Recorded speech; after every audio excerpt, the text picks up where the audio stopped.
Hi, I'm Val Hart in San Antonio, Texas, founder of Val Hart and Friends at valhart.com. Welcome to the Real Dr. Doolittle Show, the show for animals and the people who love them. I've been called a real-life Dr. Doolittle many times in my career as an expert animal communicator, behaviorist, pet psychic, and master healer. My mission and passion is to improve the lives of animals the world over by helping humans learn how to speak their language, how to understand their viewpoints, and heal. After all, our love of animals helps us be better humans, and the more balanced and healthy we are, the more balanced and healthy they can be too. Be sure and look for my CDs on iTunes. And to find out more about my work and to receive your free Quick Start Animal Talk course, just go to my website at valhart.com. While you're there for a limited time, you can also apply for a complimentary Happy Animal Assessment session. And if you want to learn how to be your own Dr. Doolittle, check out the world's first complete Animal Communication Made Easy system, available now on my website at valhart.com. Thank you and enjoy the show.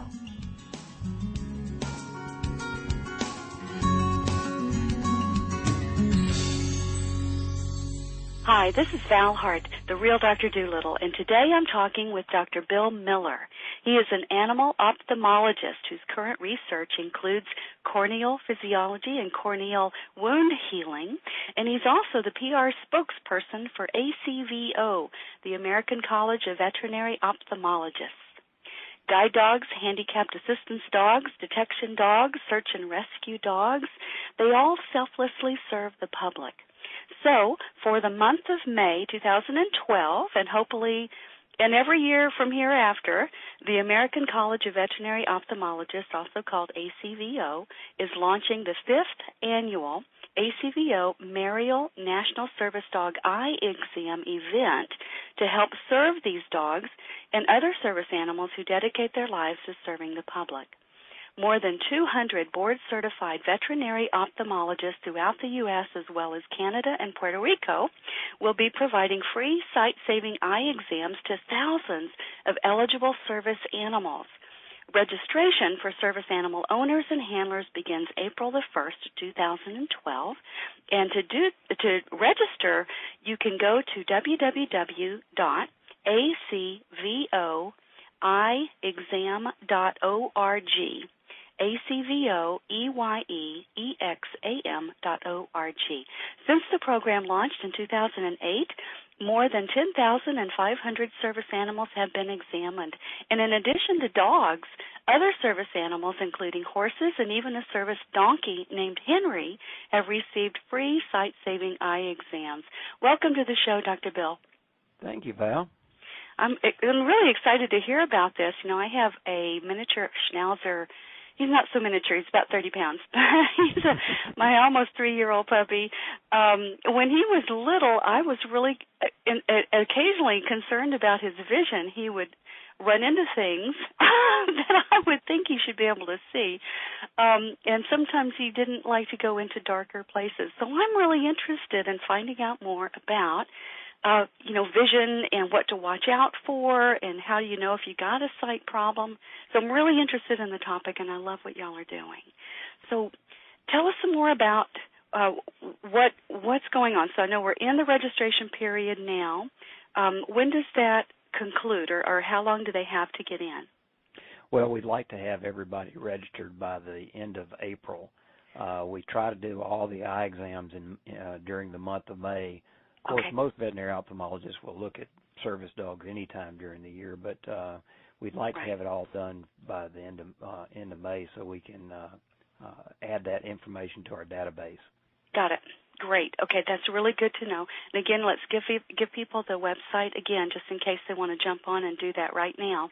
It's ACVOEYEEXAM.org.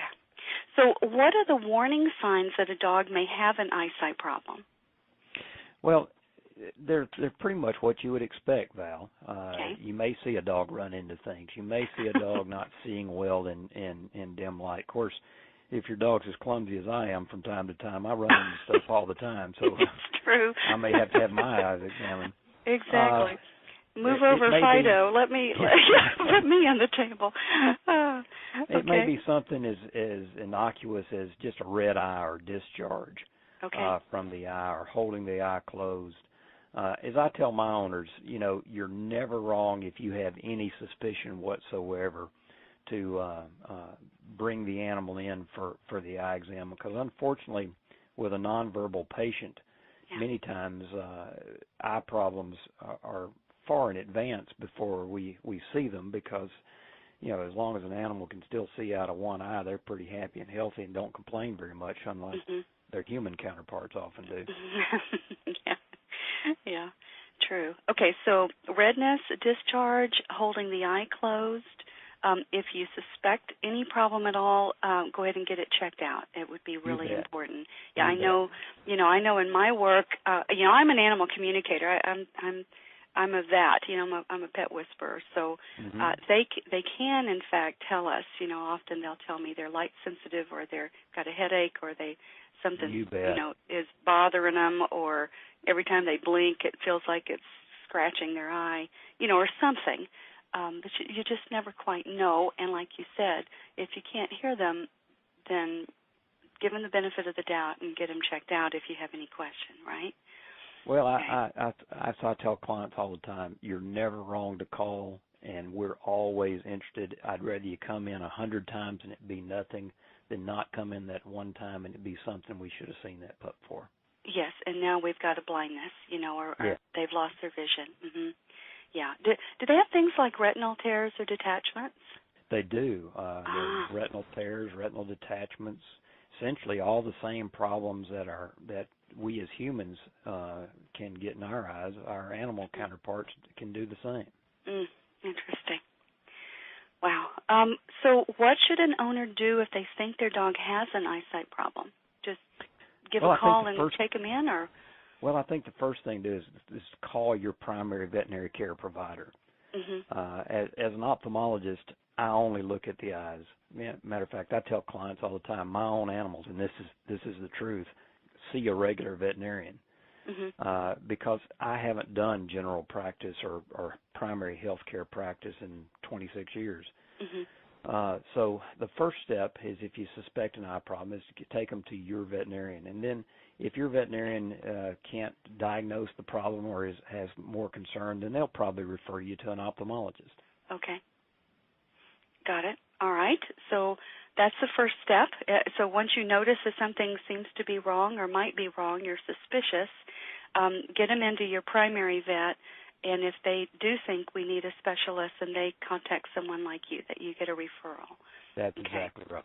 Okay. So how does someone who has a service dog participate in the ACVO event? How do they participate?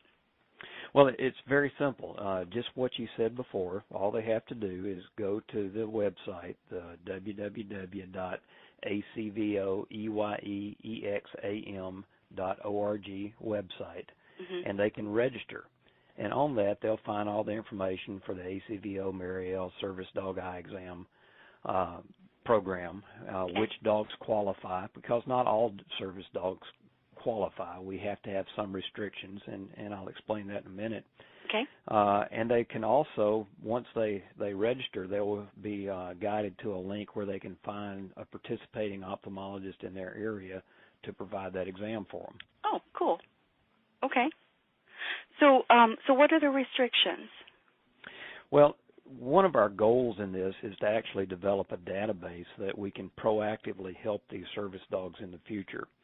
For example, we don't know how, say, drug detection dogs over their lifespan, how doing their job affects their eyes.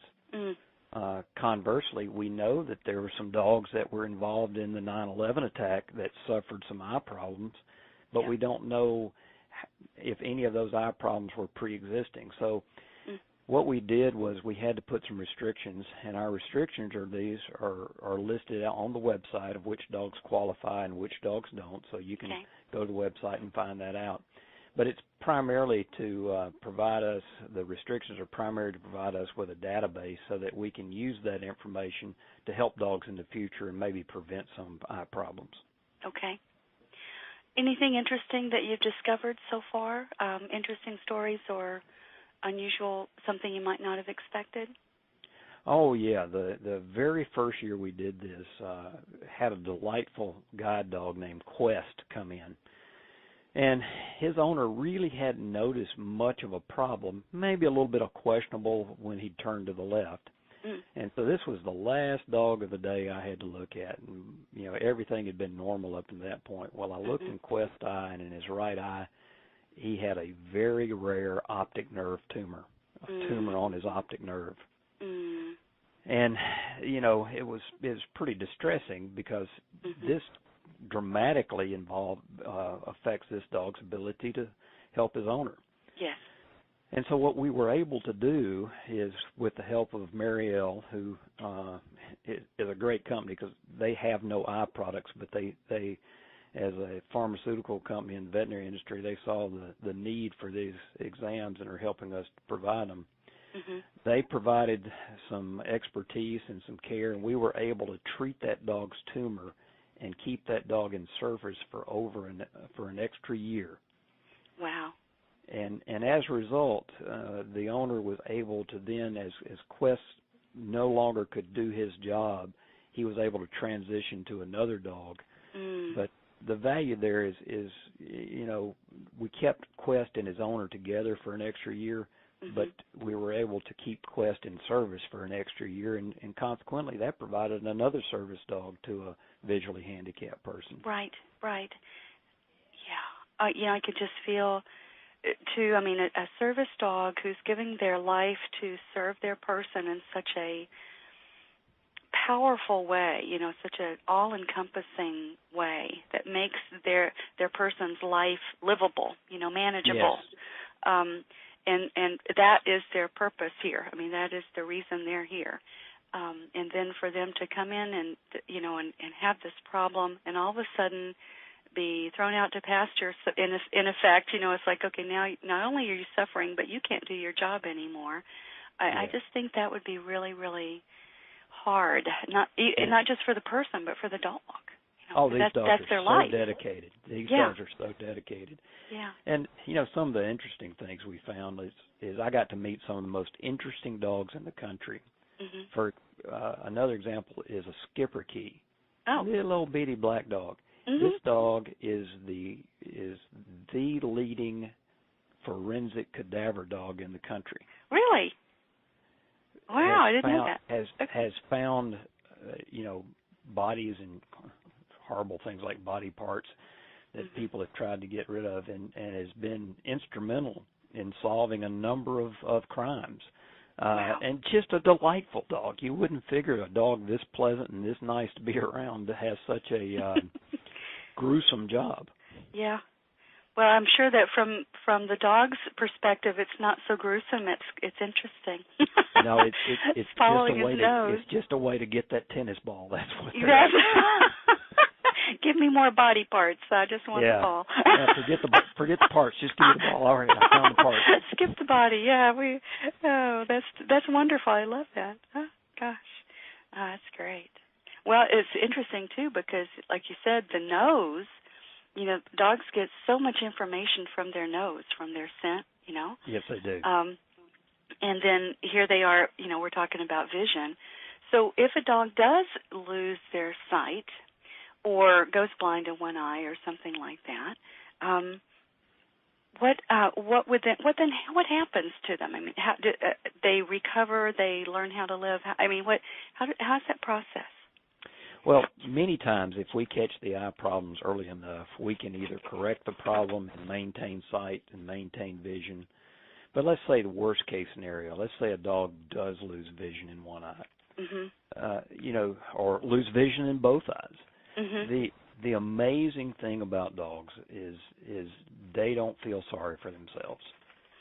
They don't know that they're supposed to be visual all their lives. As far as they know, it's a normal part of being a dog. And they just go about, as long as they're not uncomfortable, they just go about their business. We could learn a lot from our dogs as far as just accepting life and enjoying life as we have it versus having life as we want it. Oh, what a great thing to, that sounds like a profound wisdom. Yeah, go write it on the bathroom wall somewhere. Yeah, I think so too. Let's put put it in a fortune cookie. There you Accept go. life, deal with it, cope.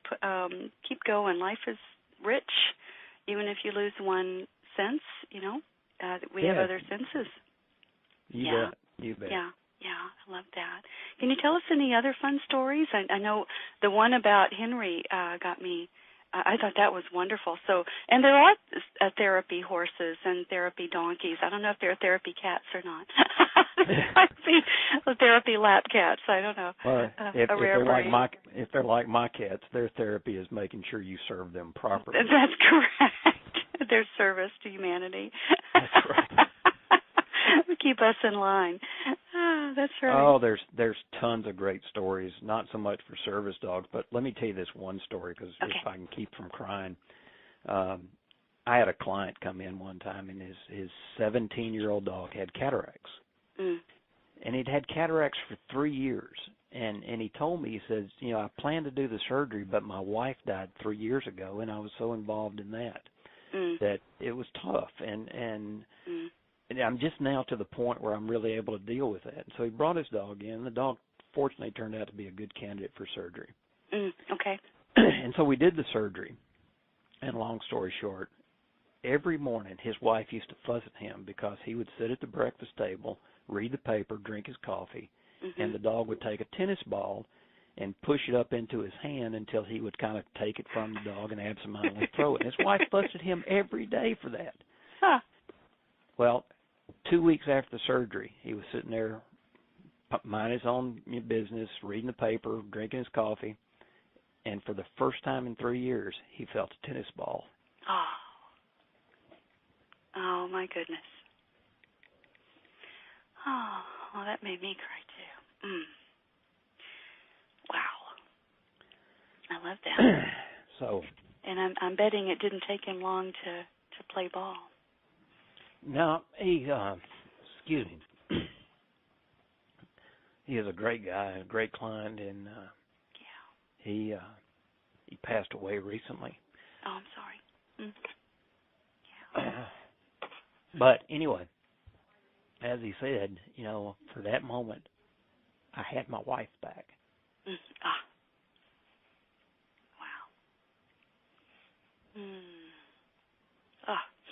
All right. Play next time. Oh. Yeah. What a good story. Sorry about that. Yeah. No, that's wonderful. This just shows the power, of how much, I don't want to say this, how close and near and dear they get to our hearts. Oh, yeah. And how much they do serve us in so many different ways. We don't even realize it until they're gone, or until they've lost their vision, or they have to have a surgery that, who knows how much longer they'll be here. Yeah. So, and that's just, one example of dogs who are not necessarily quote unquote service dogs, but serving us in so many ways. And to get back to our service dog issue, I think that's one of the reasons why Mary L. decided to partner with the ACVO to provide these exams to all these service dogs across the country, because you may not think these service dogs serve you, but how many times do you go through an airport and there's a bomb detection dog, or how many times do you hear of a disaster and the search and rescue dogs get called in to come help save lives? And it's those animals that we want to make sure are at the height of their ability, so that they're not compromised and can fortunately help us in the future. Yes. Yeah. So I know a lot of ophthalmologists are participating around the country. You said Puerto Rico, Canada, the United States. I'd sure love to see this program expand around the world. How's it going? More and more people coming on board, or how many vets do we have doing this now? Well, there's over 200 veterinary ophthalmologists across the United States, Puerto Rico, and Canada. And to answer your question, yes, we do have plans to expand this worldwide. We have board-certified ophthalmologists in Europe and Australia and Asia who would like to participate. The Cool. problem comes in just, finding the funds. You wouldn't think a free program costs so much to do, but it's incredibly intensive. Not just for the infrastructure. Unfortunately, all the ophthalmologists are volunteering their time. Yeah. And we would like to examine all the service dogs out there across the country, not only for the individual animal, but for that database. That's one of the things that we're looking, so that we can make good recommendations to these patients on these owners, how they can protect their dog's eyes in the future. Right. Well, and that's a really good question too. I hadn't thought to ask is how does the animal owner or pet parent, how do we watch out for our animals' health? I mean, are there things that we can do to, like preventive care or anything we can do at home? Well, as I'm a huge believer in good primary veterinary care.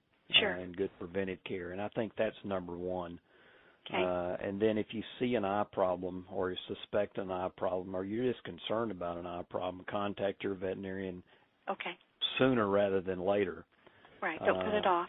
Okay. Because most eye problems, hours or days can make the difference between successful and easy resolution of a problem versus complicated treatment or not being able to solve the problem. Yeah, it's a good reminder. So many of us, I know we're busy. We think, sure. Well, it'll work its way out. It'll. If it's still there tomorrow, we'll look at it again. But yeah, so take action. If you have any question, take action. And I think your point about just listening to what your dog's trying to tell you is probably key there. Yeah. Yes. Because the truth is they do know if they're having a problem, if they just lost a chunk of their vision, they can no longer see that area of that field, or things are fuzzy, or their right eye just went dark, they can only now see with the left. They know that. They could tell you. You bet. They can tell you if are they hurting? Is there an ache behind the eye, or does the light hurt their eye? All that kind of stuff. I had retinal surgery, complete detachment and tearing, a couple of years ago, so I'm intimately familiar with eye problems from all the wrong, all the wrong direction there. I'd much rather read about it than experience it for myself. But our animals go through that too, yes, and they do know if you just know how to listen. They can tell you. So, yeah, it's interesting you mentioned that. Matter of fact, I had a client just this past week. Dog presented to me for sudden loss of vision, and it had retinal detachments in both eyes. Oh, wow. Ouch. And I sent it to a colleague of mine who does retinal reattachment surgery. And, the prognosis is really pretty good for restoring vision to this pup. That's amazing. That's just amazing. So the things that y'all can do, I so respect what y'all do. Thank you, Dr. Bill, for your wonderful work and for helping our animals keep their vision. Can you tell us one more fun story? Maybe one that won't make us cry. Oh, yeah. That'd be a good idea. Okay. Let's see here. Oh, there's so many. I've got so many wonderful animals and clients that come in. One fun story happened last year. It was one of these diabetic detection dogs, and this child the dog serves a 12-year-old girl who is an avid soccer player. Matter of fact, she's well respected in the soccer world around here locally. Cool. And she was in the middle of a game, dog was on the sidelines, runs out, stands beside her, stops her from playing. Oh, and she started to get angry at the dog, and of course, fortunately, her mom was standing there and walked out there, checked her blood glucose, and it was low. Matter of fact, it was almost to the point where she was about to have problems. Wow. Now, how's that dog determine that standing 60 feet away? Wow. But he did. Yes. Ooh. Oh, that's impressive. I've got chill bumps. Oh, yes. Woo. That's amazing. Isn't that amazing? Oh, it amazes me every time I tell the story. It's astounding what they can do and what they know. I love that. Well, and I hope that his person, the girl, gave him enough kudos and treats for that one, because that was extraordinary. Yeah. Well, I think the mom did. I think a 12-year-old girl's just worried about how she looks in front of all her friends out there playing soccer when her dog stops to play. Oh, I'm so embarrassed. Exactly right. You made me look bad. Oh, exactly well, right. Thank God you're still alive. You can't. You're still alive to look bad. Yes, that's a good thing. Oh, that's too funny. I love it. That's great. I can imagine too the people who are watching. You know, what an amazing demonstration and a wake-up call. You know, kind of for everyone who was a part of that, as to the power of a service dog. You know, and what they can actually do, what they do. Yeah, and as a matter of fact, that particular instance, there's a local breeder I work with that has a number of dogs that they train for the diabetic assistance program, and I think they noticed a number of donations come to them because of that particular instance. Yeah. Oh, I love that. Thank you, Dr. Bill. Oh, I could hear more stories, I know, and I'm looking at our time, and we probably should go ahead and say adieu. So let's remind folks, what do we want them to do? We want them, if they know of a service dog, if they have a service dog, or not just a service dog, but any therapy animal, right? That's right.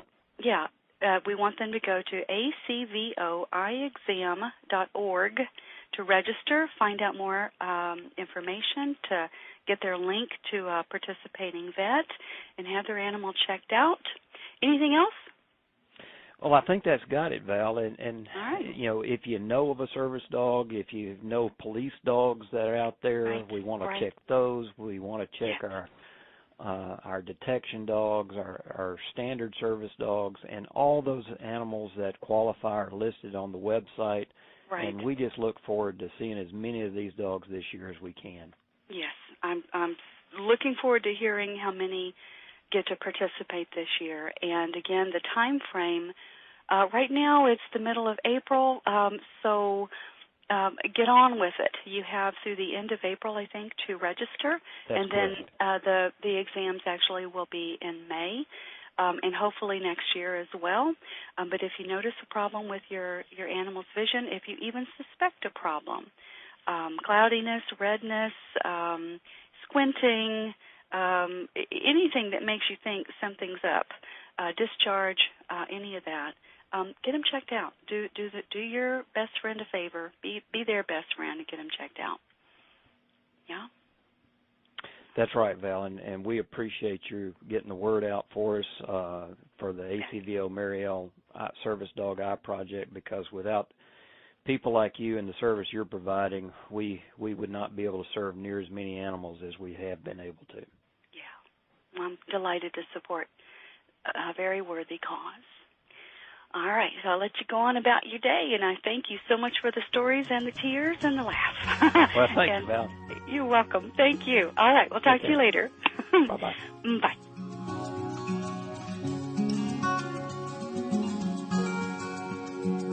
Thanks for listening to the show. For more information or to listen to other podcasts, go to valhart.com/blog. And if you're someone who values a non-invasive, holistic solution to resolving problems with your dogs, cats, and horses, and you want better behaved, healthier, and happier animals, just go to my website at valhart.com to apply for a complimentary Happy Animal Assessment session. And be sure and remember to look for my CDs on iTunes. Learning how to talk with animals is fun and will change your life. So while you're there at my site, get my free Quick Start Animal Talk course and check out the world's first complete Animal Communication Made Easy system. May the love of animals bless you, teach you, inspire you, heal you, and reconnect you to the circle of life.